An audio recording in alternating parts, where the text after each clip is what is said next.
আমাদেরকে তৌফিক দান করেন। রাজনীতির পটভূমি যখন ধীরে ধীরে উত্তপ্ত হতে শুরু করেছে, তখন হঠাৎই রাজধানীর বুকে এক মহাসমাবেশ। 4টি দাবির পতাকা উড়িয়ে দেশের পথে পথে বিক্ষোভের ডাক হেফাজত ইসলামের। নারী বিষয়ক সংস্কার কমিশন থেকে শুরু করে সংবিধানের ভাষা বদলের দাবি, সবকিছু মিলিয়ে প্রশ্ন উঠেছে, এই ডাক কি কেবল দাবি আদায়ের নাকি নির্বাচনের আগের বার্তা দেওয়ার কোনো কৌশল? শনিবার সকাল রাজধানীর সোহরাওয়ার্দী উদ্যান যেন হঠাৎ রূপ নেয় দাবির মঞ্চে। ঢাকা চট্টগ্রাম ছাড়িয়ে দেশের নানা প্রান্ত থেকে হাজারো মানুষ জামায়াত হন একটি স্লোগানে, 4 দফা মানতে হবে।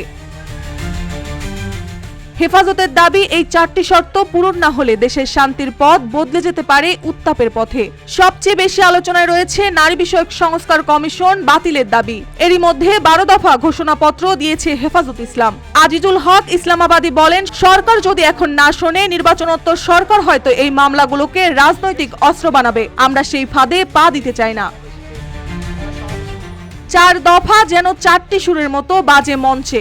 নারী বিষয়ক সংস্কার কমিশন ও প্রতিবেদন বাতিল, সংবিধানে আল্লাহর উপর পূর্ণ আস্থা ও বিশ্বাস পূর্ণ বহাল, শাপলা চত্বর সহ গণহত্যার বিচার ও সব মামলা প্রত্যাহার, ফিলিস্তিন ও ভারতের মুসলিম নিপীড়ন বন্ধে সরকারের কার্যকর ভূমিকা। প্রশ্ন উঠেছে যে সরকার বহু দাবি মেনে নিচ্ছে, তাহলে হেফাজতের দাবি শুনতে এত দ্বিধা কেন?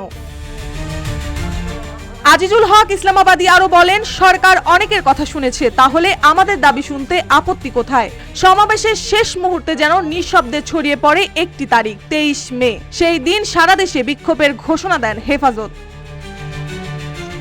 নির্বাচনের আগে রাজনীতির ক্যালেন্ডারে আরেকটি বড় তারিখ, 23 মে।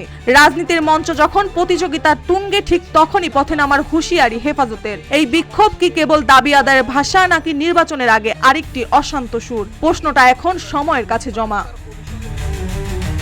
মার্জিয়া মৌ, রূপালী বাংলাদেশ।